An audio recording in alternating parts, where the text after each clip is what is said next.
All right, have you all seen the Capcom news? A lot of people have been talking about it on the timeline. I'm sure a lot of you are like, what's happening? Who's going where now? What's up?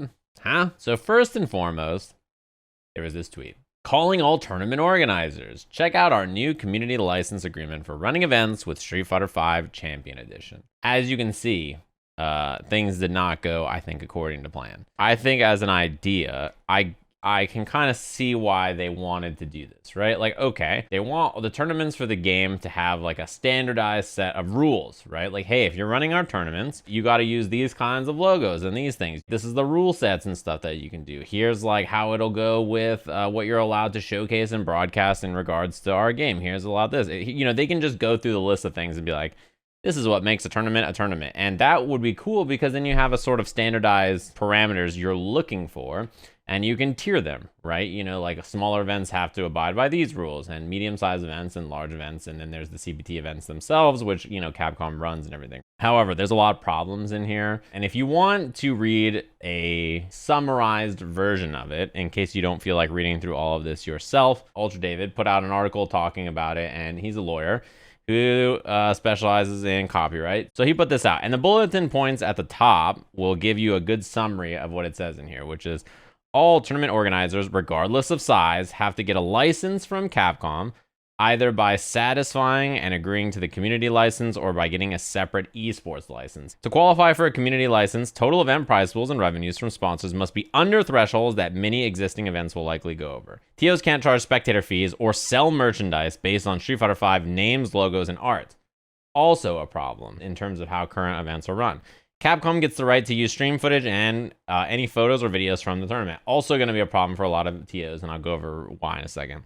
TOs can use an asset pack from Capcom to advertise the event. You know, you make it fit the style guide and you're cool. This only applies to TOs in North America, Central America, and South America, and then this got edited to be like, well, they put up similar licenses applying to other places, so it seems like it's going to apply to a bunch of different places. So this thing here, right, this one. To qualify for a community license, so these numbers are $2,000 per one single event. Like most events cost $10 to register for a game or whatever, right? If your event has 200 entrants, then you will pass this. That's obviously a big deal. If now they have to ask for this license, and this license can be very expensive. I mean, you know, I've worked and talked with a bunch of different companies. These licensing fees can be like on the cheap end of like $1,000, $2,000, $5,000, whatever. It could be $10,000. I've heard of licensing fees that are $25,000 and $50,000 and even higher, like much, much higher than that. The other idea is that if your event series or whatever, or events that you run are over $10,000 in prize money for the year, that is an immediate problem to like a lot of the local scenes. A good example is like NLBC, right? NLBC has Matcherino. Within probably like 2 months of running NLBC, I'm sure that they're already over $10,000 in prize money. The next thing that's a big problem besides just the money from this, right? This part here, TOs can't charge spectator fees or sell merchandise based on Street Fighter V names, logos, and art. This also, I think a lot of TOs are saying, and they're worried about, like, wait, if we can't charge a fee to spectate an event that has Street Fighter V, that means like every major is now like, wait, hey, trust us, Capcom, like nobody's allowed to look at Street Fighter V, okay? If they're in the venue, they're not looking at Street Fighter V. They're there to look at Guilty Gear and Tekken, and you know what I mean? You have to like, what are you supposed to do? You can't charge spectating fees. I mean, if your event includes the game, it's pretty hard to do that, right? That's a big deal. So this is something that I think is gonna end up being a problem. You know, if you have the choices of not being able to charge spectating fees at all, or dropping Street Fighter and being able to charge spectating fees, you're just like, well, I think we need to charge a spectator fee, or like, how are we going to pay for our venue? You know, the next thing I think is also, this has some potential problems. What happens if you're a large TO when you go to a photographer and you're like, hey, I want to hire you for my event? As a heads up, all of your photos are forfeit. I know that they didn't hire you and they didn't pay you, but like, this is just how it goes. And the same thing in that, like, you know, if you're at a tournament or whatever and you're on stream as a player, or if you're on stream as a commentator or whatever, they can use your name or your voice or your whatever from your footage and do that. They have already done this at a lot of already big events anyway, and most events have something like this that's like, hey, as a heads up, you're being filmed in this area. But yeah, I did see Rob tweet like, any event that has this, I do not want to work at. Because, you know, if you're a photographer, it's probably very frustrating. You know, it's a problem. I get it. With how it's currently set up, it's quite bad for most tournaments. Even local events that have like 20 entrants will reach the $10,000 prize pool thing relatively quickly. It also could happen if you have sponsorship deals and stuff too. If you have some kind of sponsorship thing with your venue, they're gonna be like, you make how much in your sponsorship money? What now? Like, you know, that could be a problem too. They're like, hey, we posted this thing and there's a lot of problems and there's a lot of feedback. We're gonna have some follow-ups. I don't know, you guys have probably already seen this.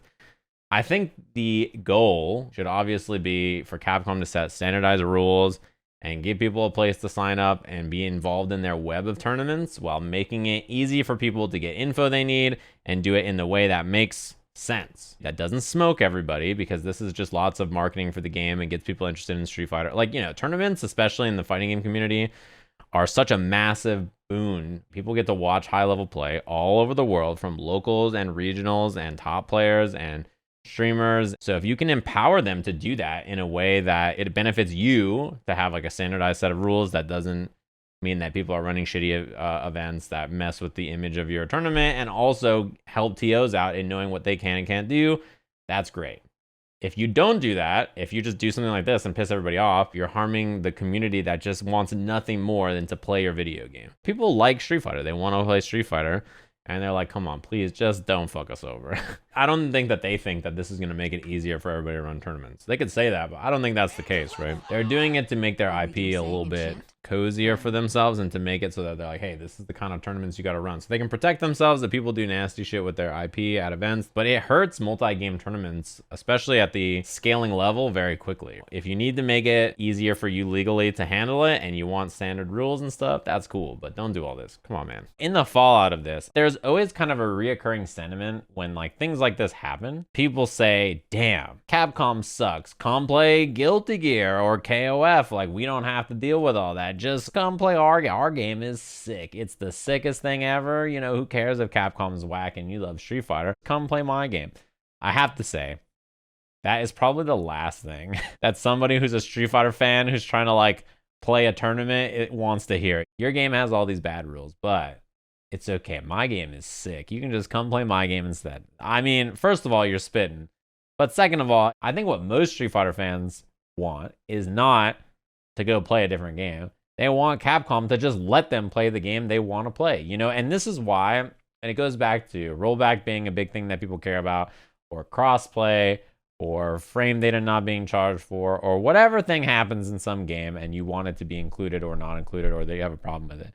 The reason you yell about it by asking for rollback for your game and saying it's unacceptable if my game doesn't have rollback, other companies look at that like, well, I guess we probably also need rollback, right? I mean, if everybody's pissed that this game doesn't have it, we're going to end up like that game where everybody's going to be pissed at us. Hopefully, you want other fighting games to look across the genre and be like, oh, like this game has crossplay and rollback and, you know, this like great training mode and hitbox display, and you can run tournaments and they really care about you. Like, oh, this should be the standard. Like all the other games should be doing the same thing. I don't just want the games I like to have great online play.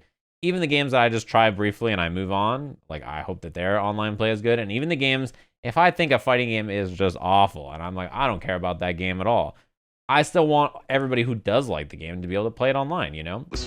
I don't like Shunei in this. I think he looks bad. It's like dark blue, red, green hair, red headphones, purple tie, purple this, purple that, yellow there, red bands, belt chain with little black gems or jewels, white sneakers, 6 consoles. There's like 9 colors going on in this outfit. Like, I don't understand. This is way better. If you're gonna roll up the pants or cuff them evenly, put on some chucks, and you'll be good.